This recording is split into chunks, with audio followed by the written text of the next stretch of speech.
नमस्कार दोस्तों, मेरा नाम है उज्जवल और आप देख रहे हैं माई पाठशाला। अपने इंग्लिश ग्रामर के 120 रूल के सीरीज में आज मैं लेके आया हूँ रूल नंबर 26।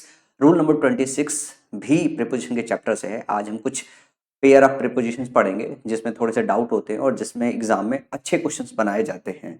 मैं सभी बच्चों को रिक्वेस्ट करूंगा, जो बच्चे ऐसे हैं जो नए हैं इस चैनल पे, और हो सकता है बहुत सारे बच्चे ऐसे हो सकते हैं जो सिर्फ यही वीडियो जो है यूट्यूब पे देख के ओपन किए होंगे, तो मैं आपको बता दूं ये 26वीं वीडियो है।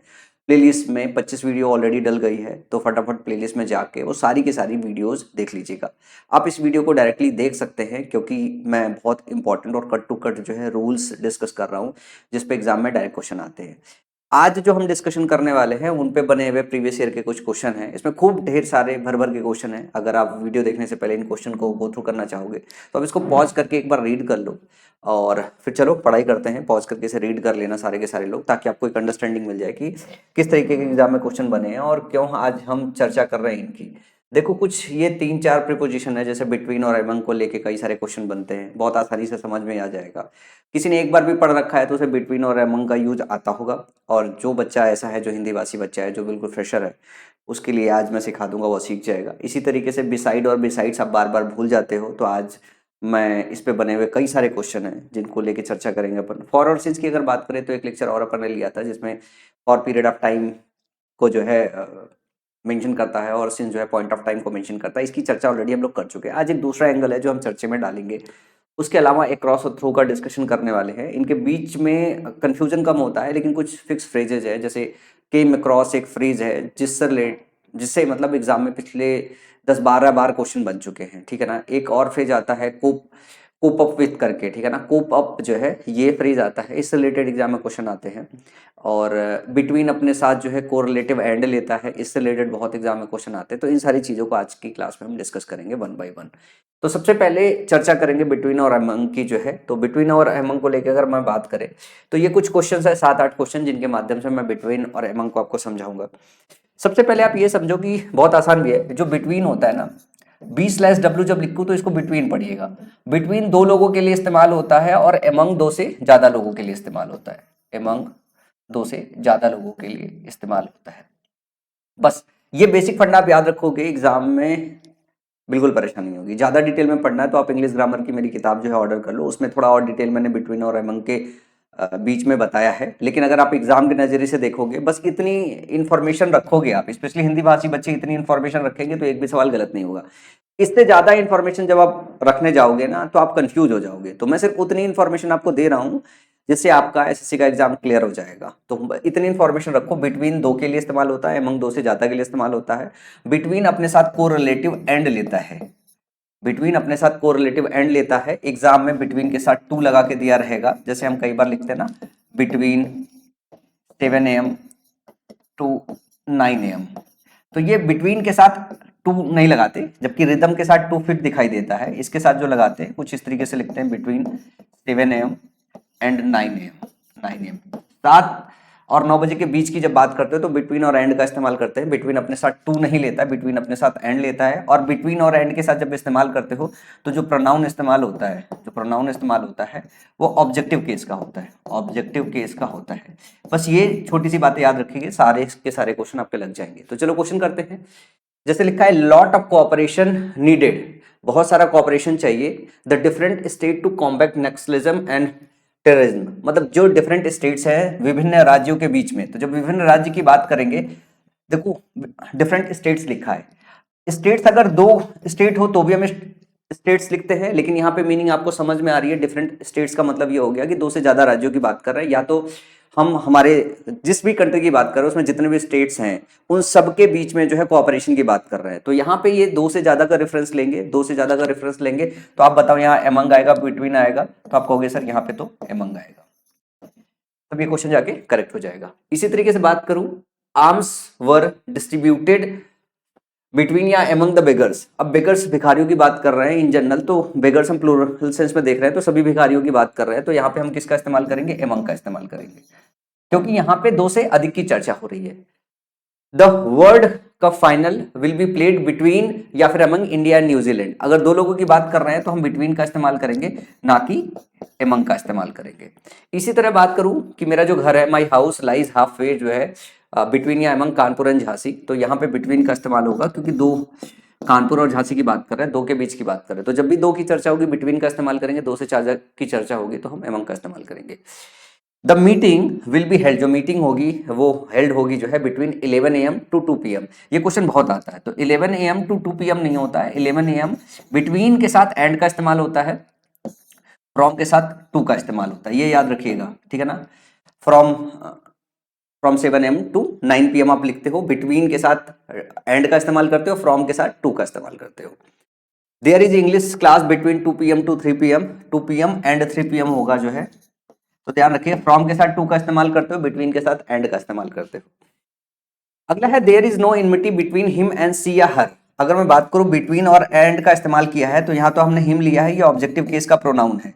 यहाँ मैं सी इस्तेमाल करूं या हर इस्तेमाल करूं, तो ध्यान रखना जो है कि आप सब्जेक्टिव केस नहीं ऑब्जेक्टिव केस का इस्तेमाल करते हो, सी का इस्तेमाल नहीं करोगे, हर का इस्तेमाल करोगे। और किसी को अगर ये सब्जेक्टिव केस का प्रोनाउन ऑब्जेक्टिव केस का प्रोनाउन नहीं पहचानने आता है, तो मैंने प्रोनाउन पे जो है पर्सनल प्रोनाउन का जो है एक लेक्चर लिया है, उसको जाके देख लेना, सब क्लियर हो जाएगा, पूरा चार्ट ही समझा रखा है उसमें। तो अगला you have to choose between her and I या फिर मी, तो यहाँ आई का इस्तेमाल गलत है, मी का इस्तेमाल सही होगा। इतनी ही इंफॉर्मेशन सिर्फ आपको बिटवीन और एंड से रिलेटेड रखनी है, एग्जाम में बस इन्हीं से क्वेश्चन पूछा जाता है। इससे ज्यादा इंफॉर्मेशन अगर मैं बांटूंगा और इससे ज्यादा इंफॉर्मेशन अगर आप कंज्यूम करोगे तो आप कंफ्यूज होगे। तो ध्यान रखना है, अगर स्पेशली हिंदी भाषी बच्चे हो तो आप इससे ज्यादा इंफॉर्मेशन मत कंज्यूम करो, क्योंकि सवाल जब भी बनता है बस इतने से ही बनता है, इसके सिवा और कहीं से सवाल नहीं बनता है। इसके बाद आगे चलेंगे तो अगला जो एक पेयर आता है बिसाइड और बिसाइड्स, इसमें सिर्फ एस का फर्क होता है, एक लिखा हुआ है बिसाइड और दूसरा लिखा हुआ है बिसाइड्स। बिसाइड का मतलब होता है एडजेसेंट, एडजेसेंट, और हिंदी में अगर बात करें तो इसका मतलब होता है बगल में, बगल में। और बिसाइड्स का मतलब है अपार्ट फ्रॉम, अपार्ट फ्रॉम, या यू कहते हो अलावा, इसके अलावा दूसरा, ठीक है ना, अपार्ट फ्रॉम। जैसे लिखा है ना राम सेड बिसाइड या बिसाइड्स मी, जो बिसाइड होता है उसका मतलब होता है बगल में, तो राम मेरे बाजू में बैठ गया, बाजू का मतलब एडजेसेंट हो गया, तो यहाँ पे राम मेरे बाजू में बैठा हुआ है, तो ये बिसाइड्स लगाना गलत होता है, ये बिसाइड लगाना सही होता है। इस पे एग्जाम में तकरीबन 12-13 बार क्वेश्चन पूछे जा चुके हैं, इस वजह से इस चीज को समझना बहुत जरूरी है और ये बहुत आसान भी होता है। एक्चुअल परेशानी क्या होती है कि हम बार बार कंफ्यूज हो जाते हैं कि कौन से बिसाइड मतलब होता है बगल में और कौन से बिसाइड्स का मतलब होता है अपार्ट फ्रॉम। तो आपको ध्यान रखना है कि बिसाइड का मतलब एडजेसेंट होता है बगल में, और बिसाइड्स का मतलब जो होता है, बिसाइड्स का जो मतलब होता है ये होता है अपार्ट फ्रॉम, सिवाय, इसके सिवाय, ये भी समझ में है, अपार्ट फ्रॉम के सेंस में इस्तेमाल करते हैं।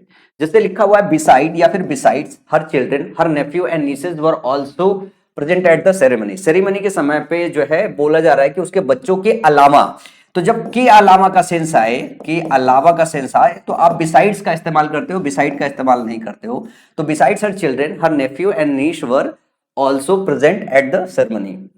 अगला है do you play any other sports beside या बिसाइड्स बास्केटबॉल, क्या तुम जो है, अगर हम बात करें कोई और बास्केटबॉल के अलावा कोई दूसरा, या बास्केटबॉल के सिवाय कोई और दूसरा गेम भी खेलते हो, दूसरा स्पोर्ट्स भी खेलते हो, तो यहाँ पे अपार्ट फ्रॉम बताना है, सिवाय बताना है। जब अपार्ट फ्रॉम बताना हो तो बिसाइड्स का इस्तेमाल करोगे, बिसाइड का इस्तेमाल नहीं करोगे। इस पे कुछ खूब भर भर के क्वेश्चन आए हैं पिछले सालों में, अगर मैं दिखाऊं आपको पिछले सालों के क्वेश्चन जो है, खूब भर भर के क्वेश्चन आए हैं। जैसे लिखा हुआ beside food the pilgrims carried some medicine, खाने के अलावा जो तीर्थयात्री थे वो कुछ मेडिसिन भी ले आए, तो यहाँ पे अपार्ट फ्रॉम बताना है, सिवाय बताना है, अपार्ट फ्रॉम इसके अलावा, सिवाय या फिर इसके अलावा, इसके अलावा या अतिरिक्त याद रख सकते हो, इसके अतिरिक्त। तो यहाँ पे बिसाइड का इस्तेमाल गलत है, यहाँ पे किसका इस्तेमाल होगा, यहाँ पे इस्तेमाल होगा बिसाइड्स का। अब जैसे ये वाला क्वेश्चन देखो, the sweets were shared between the 4 girls, 4 लड़कियों की बात हो रही है और यहाँ पे हमने इस्तेमाल किया है बिटवीन का, जो कि गलत होगा, क्या होगा, एमंग का होगा। बहुत सीधे सीधे क्वेश्चन आता है, ये सीजीएल प्री में आया हुआ क्वेश्चन है। अगला है अगला डिस्कशन करते हैं, जैसे I am able to cope up with all the difficulties, ये एक फ्रेज याद रखना, अक्सर करके आपके एग्जाम में आएगा, कोप अप, ठीक है ना, cope up with all the difficulties. तो इसके साथ जो विथ लगा आता है ना, कोप अप विथ, सॉरी इसके साथ कोप विथ होता है, कोप विथ एग्जैक्ट फ्रेज होता है, रिदम में फिट होता है, इसलिए इसके बीच में अप का आपको मेंशन कर देते हैं कि कोप अप विथ, किसी सिचुएशन को सहन करने की बात आती। कोप विथ का मतलब होता है सहन करना, बर्दाश्त करना या झेलना। कोप विथ का मतलब होता है झेलना या बर्दाश्त करना।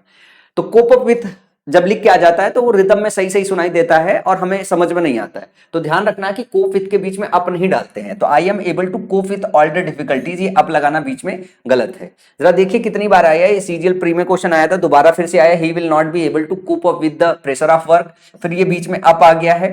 फिर सीपीओ में देखना, सीपीओ का एक क्वेश्चन देखना, beside Hindi she knew Bengali well, Hindi के अलावा बंगाली भी अच्छे से जानती है। तो यहाँ पे अपार्ट फ्रॉम के अलावा का डिस्कशन हो रहा है, तो यहाँ पे बिसाइड्स लिखोगे, क्या लिखोगे, बिसाइड्स लिखोगे, besides Hindi she knew Bengali well. ये एसएससी सीपीओ का क्वेश्चन है। अब देखो, can you cope up with all this work he asked, उसने पूछा क्या तुम इस काम को जो है इसके साथ कोप अप कर सकते हो। तो ये कोप अप जो आता है ऐसा रिदम में लगता है, कोप अप कोप अप, तो ध्यान रखना है कि ये अप नहीं होता, कोप विथ होता है। Can you cope with all this work, ये सेंटेंस सही होगा। Having found a piece of cheese, two cats went to a dog to divide it among them. देखो, एक जो है चीज का टुकड़ा मिला दो बिल्लियों को, और वो कुत्ते के पास गई है अपने बीच में डिवाइड करने के लिए। फैसला कौन करेगा, डॉग करेगा, कुत्ता। तो जरा ध्यान से देखिए कि हम दो कैट्स की बात कर रहे हैं, दो बिल्लियों की बात कर रहे हैं, और हमने जो है एमंग देम लिख रखा है। क्या लिख रखा है, एमंग देम। तो जब दो बिल्लियों की बात होगी और उनके बीच में डिवीजन की बात हो रही है, तो बिटवीन देम का इस्तेमाल करोगे, एमंग देम का इस्तेमाल नहीं करोगे। बहुत आसान आसान क्वेश्चन आते हैं यार। People living low lying areas find difficult to cope with floods, to cope with floods. यहाँ पे देखो कोप विथ फ्लड्स लिखा है, एक्चुअली टाइप करने में मिस हो गया, यहाँ पे अप आया हुआ था। अब जब भी आता है फ्रेज ना, जब भी आप देखोगे ना, तो हमेशा इसके बीच में अप लगा हुआ ही आता है। तो कोप विथ होता है, कोप अप विथ नहीं होता। ये टाइप करने में वो हो गया था, एग्जाम में क्वेश्चन कोप अप विथ लिख के आया था। अगला है 9वां, The loves walked beside each other. The loves,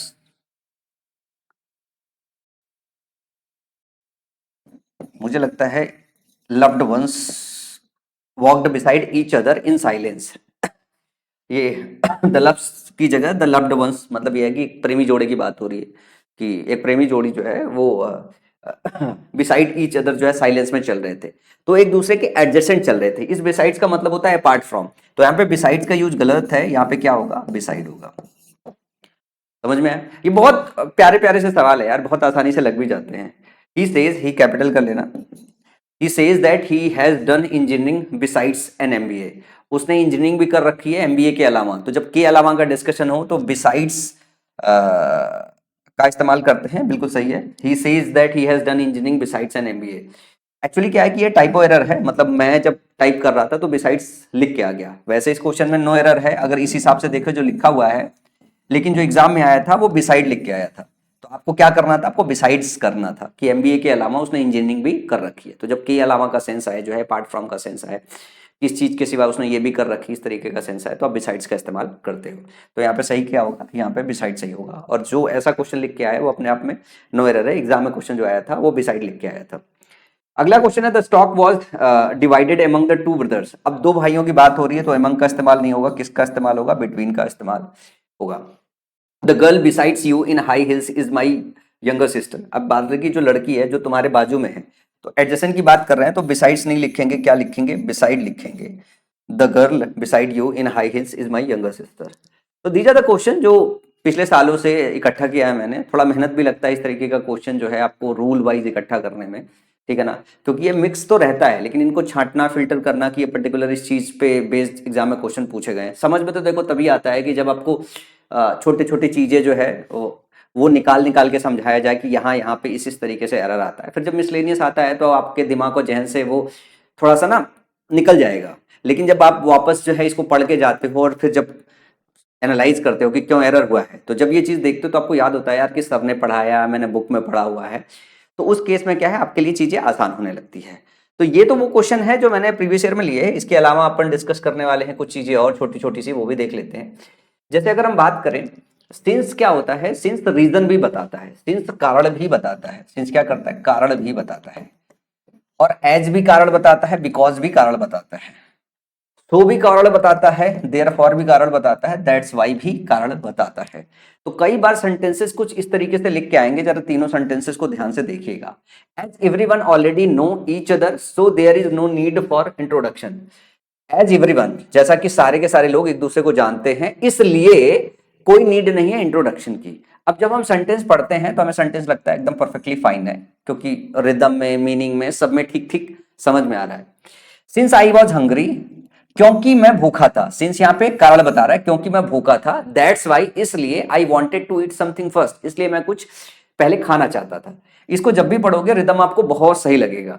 अगला देखोगे, because the teacher was ill so the students could go home earlier, क्योंकि शिक्षक जो है वो बीमार था, इस वजह से जो बच्चे हैं वो घर जल्दी चले गए। इन तीनों सेंटेंसेस को ध्यान से देखोगे, इन सेंटेंसेस में कोई एरर नहीं लगेगा। लेकिन आपको इस बात का ध्यान रखना है कि जब भी आपके साथ एज आए, बिकॉज आए। अच्छा, एक और चीज बताता हूं मैं यहाँ पे, जैसे हम हिंदी भाषी बच्चे इसको कैसे पढ़ते हैं, बिकॉज, और कुछ हमारे जो शिक्षक हैं जो यूट्यूब पर पढ़ाते हैं वो ज्ञान बघाड़ने के लिए ऐसे बोलते हैं, इसको बिकॉज पढ़ते हैं, बिकॉज, बिकॉज नहीं पढ़ते हैं, ये करना गलत है। लेकिन हिंदी माध्यम के जो बच्चे हैं, जो स्पेशली यूपी से, बिहार से आते हैं, जो भोजपुरी वाले लड़के हैं, देखो वो तो इन मास्टरों की बातों को तो दिल विल पे मत लो यार, ठीक है ना। दिल पे लोगे तो सिलेक्शन नहीं होगा। अब बिकॉज पढ़ लो यार, बिकॉज मत पढ़ो, ठीक है ना। प्रोनाउंसिएशन अपना एक अलग ही स्टाइल है, अमेरिका में अलग से बोला जाता है तो उसको अमेरिकन अंग्रेजी बोल देते हैं, ब्रिटेन में अलग से बोला जाता है तो उसको ब्रिटिश इंग्लिश बोल देते हैं। तो ये मान लो कि हम भोजपुरी अंग्रेजी बोल रहे हैं। अल्टीमेटली आपको एग्जाम में जाके सेलेक्ट ही तो होना है यार, आपको कोर चीजें पता होना चाहिए कि किस किस चीज से रिलेटेड एरर आपके एग्जाम में रखा जाता है और उस एरर को कैसे आप पहचाने। तो यहां पे मैं बात कर रहा था एज, बिकॉज और सिंस की, एज, बिकॉज और सिंस की। तो जब भी ये सेंटेंस में आए तो ध्यान रखिएगा कि इनके साथ सो, देयरफॉर, दैट्स वाई का इस्तेमाल नहीं करते हैं, इनके साथ सिर्फ कॉमा का इस्तेमाल करते हैं, इनके साथ सिर्फ कॉमा का इस्तेमाल करते हैं। तो जैसे यहाँ पे सो देयर इज लिखा हुआ है ना, so there is no need of, तो ये सो लगा हुआ है यहाँ पे गलत है, सो का इस्तेमाल गलत है। यहाँ पे दैट्स वाई का इस्तेमाल है, दैट्स वाई हटा दो आप, ठीक है ना। यहाँ पे फिर से सो का इस्तेमाल है, हटा दो। देयरफॉर भी लग के आए तो भी वो हटा देना। तो ध्यान रखना जो है कि सिंस के साथ सो, देयरफॉर, दैट्स वाई का इस्तेमाल नहीं करते हो। साथ में मैंने एज, बिकॉज भी ले लिया क्योंकि इनके साथ भी एग्जाम में क्वेश्चन आते हैं। इनके साथ हमेशा दूसरे वाले सेक्शन में हमेशा कॉमा लगाते हैं। ये एग्जाम में कई बार क्वेश्चन आ चुका है और ये सीधे सीधे एग्जाम के ही क्वेश्चन है, ये तीन के तीनों आपके एग्जाम के ही क्वेश्चन है। इसके बाद एक चीज और पढ़ने वाले हैं, जैसे हम पढ़ते हैं एक क्रॉस और थ्रू। एक क्रॉस और थ्रू, जो क्रॉस होता है वो होता है इस पार से उस पार। जब हम माध्यम का, जब हम मीडियम या माध्यम का डिस्कशन नहीं करते हैं। और थ्रू का इस्तेमाल तब होता है जब हम माध्यम का इस्तेमाल करते हैं। जैसे मान लो एक टनल है, ट्रेन इधर से उधर जा रही है तो हम बोलेंगे थ्रू।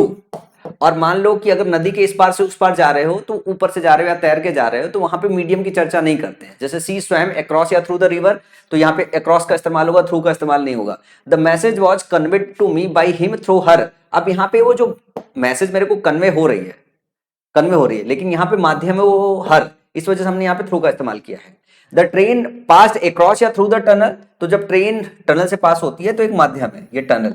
तो जब हमें माध्यम बताना हो तो हम इस्तेमाल करते हैं थ्रू का, जब हमें माध्यम ना बताना हो तो हम क्रॉस का इस्तेमाल करते हैं। वैसे इसके बीच में कंफ्यूजन क्रिएट करने के लिए एग्जाम में क्वेश्चन नहीं बनते। एग्जाम में यहाँ जो क्वेश्चन बनता है वो बनता है, एक आता है कम अक्रॉस। कम अक्रॉस ये एक फ्रेज है जिससे बहुत क्वेश्चन बनते हैं। जैसे कूप विथ से बहुत क्वेश्चन बनते हैं, वैसे केम अक्रॉस से भी बहुत क्वेश्चन बनते हैं। तो जब हम कम अक्रॉस की बात करते हैं, जो केम अक्रॉस बोलूं तो समझ लेना कि हम पास्ट फॉर्म का डिस्कशन कर रहे हैं। कम जो है यहाँ पे वर्ब की तरह काम कर रहा है, तो जब हमें पास्ट इंडेफिनिट का इस्तेमाल करना हो तो हम केम अक्रॉस करते हैं, अगर सेंटेंस पास्ट इंडेफिनिट में है। तो कम अक्रॉस की बात करें तो ये आपके एग्जाम में बहुत आता है। अब इससे रिलेटेड एरर क्या आता है, पहले तो कम अक्रॉस का मतलब समझना पड़ेगा। तो मीट बाई चांस इसका मतलब होता है, मीट बाई चांस, अचानक किसी से मुलाकात करना, अचानक किसी से मुलाकात होना, अचानक किसी से मुलाकात होना। तो जब अचानक किसी से मिल रहे हो तो एग्जाम में क्या होता है, इसके साथ सडनली इस्तेमाल किया जाता है, इसके साथ सडनली इस्तेमाल किया जाता है। और दूसरा जो है इस्तेमाल किया जाता है, इसके साथ विथ इस्तेमाल किया जाता है। तो इस फ्रेज के साथ ना विथ इस्तेमाल होता है सेंटेंस के अंदर, ना होता है सडनली, ये दोनों इस्तेमाल नहीं होता है। जैसे एग्जाम्पल देखो, when I was going to college I suddenly came across my childhood friend. जब मैं कॉलेज जा रहा था तो अचानक मेरी मुलाकात जो है मेरे बचपन के दोस्त से हो गई। तो जब हम केम अक्रॉस का इस्तेमाल कर रहे हैं, इसका अपने आप में ही मतलब है अचानक मुलाकात होना। इसके साथ सडनली इस्तेमाल करने का मतलब हो गया सेंटेंस सुपरफ्लुअस हो जाता है। अगला एग्जांपल देखो, Ram came across with me. अब जब हम राम केम अक्रॉस लिख रहे हैं ना, तो इसके साथ विथ का इस्तेमाल भी गलत होता है। अगला देखो, I hope he might come across with few facts, यहाँ पे विथ का इस्तेमाल है वो गलत है। तो बस आपको ध्यान रखना है कि कम अक्रॉस के साथ सडनली का इस्तेमाल नहीं होता और विथ का भी इस्तेमाल नहीं होता है, और कोप विथ होता है, कोप अप नहीं होता है, कोप अप विथ नहीं होता है, उसमें जो अप इस्तेमाल होता है वो गलत होता है। तो मैं उम्मीद करता हूं कि आज की क्लास आपको अच्छे से समझ में आई होगी, और जो चीजें मैंने cut to cut point by point बताया है इसको आप अपनी कॉपी में नोट कर लोगे। मैंने इसका पूरा पीडीएफ अभी तक का ये माई पाठशाला के टेलीग्राम चैनल पे अपलोड कर दिया है, तो जिसको डाउनलोड करना है वहां से जाके डाउनलोड कर ले। देखो वैसे तो अगर मैं बात करूं, पेज नंबर 135 है जो मैं अभी पढ़ा रहा हूं। अगर इसको आप प्रिंट कराओगे, अगर आप इसको प्रिंट कराओगे तो बहुत ज्यादा खर्चा आएगा। दूसरा तरीका यह है कि आप एक तो हैंड रिटन नोट्स बनाओ, और अदरवाइज अगर आपको नोट्स बनाने हैं तो मैं आपको एडवाइस करूंगा कि आप जो है ऐप पर जाइए, या फिर अमेजन फ्लिपकार्ट पे भी जाके आप इंग्लिश ग्रामर जो है माई पाठशाला वाली जो किताब है उसे आप ऑर्डर कर लीजिए। उसमें क्या है कि मैंने सीक्वेंस से सारे के सारे रूल रख रखे हैं, जो है उसी में से मैं छांट छांट के पढ़ा रहा हूं, आप उसी में टिक कर सकते हो, आप उसी में ये वीडियो देखने के बाद टिक कर सकते हो, और उसमें अलग से नोट्स बनाने की जरूरत नहीं है। वो किताब मैंने बहुत शानदार तरीके से लिखी हुई है और बहुत सीक्वेंस से लिखी हुई है, और 18-20 साल के प्रीवियस ईयर के क्वेश्चन ऑलरेडी उसमें कंपाइल है। तो एक बार आपने उसे पढ़ लिया ना तो आपका ग्रामर का पूरा काम हो जाएगा। और उस किताब में एक अच्छी बात यह है कि सीक्वेंस से मेरे लेक्चर भी आपको फ्री ऑफ कॉस्ट मिल जाएंगे, उसके बाद आपको कोर्स खरीदने की जरूरत नहीं पड़ेगी। तो प्रीफर है, मैं अपने बच्चों को यही एडवाइस देता हूं जो मुझे फॉलो कर रहे हैं, वो मेरी किताब बाई कर लें, मेरा कोर्स भी बाई करने की जरूरत नहीं पड़ती, क्योंकि इंग्लिश ग्रामर का पूरा कोर्स उसके साथ फ्री ऑफ कॉस्ट ही मैं देता हूं। और पैसे भी उस किताब के ज्यादा महंगे नहीं है, 350 रुपए की किताब है ये, 360-65 पेजेस की किताब होगी और सिर्फ 300 रुपए की किताब है। आसानी से आप उसे बाई करके और जो है पढ़ाई कर सकते हैं। उसका लिंक भी मैं जो है डिस्क्रिप्शन बॉक्स में डलवा देता हूं, वैसे आप ऐप से जाके बाई कर लेंगे तो ज्यादा बेटर होगा जो है। तो आज की क्लास में इतना ही, अगली क्लास में कुछ और स्पेशल सा रूल लेके आऊंगा। तब तक पढ़ाई करते रहिए और प्लेलिस्ट की सारी वीडियो देखना ना भूलिएगा। वीडियो अगर पसंद आई हो तो लाइक कीजिए, दोस्तों के साथ साझा कीजिएगा।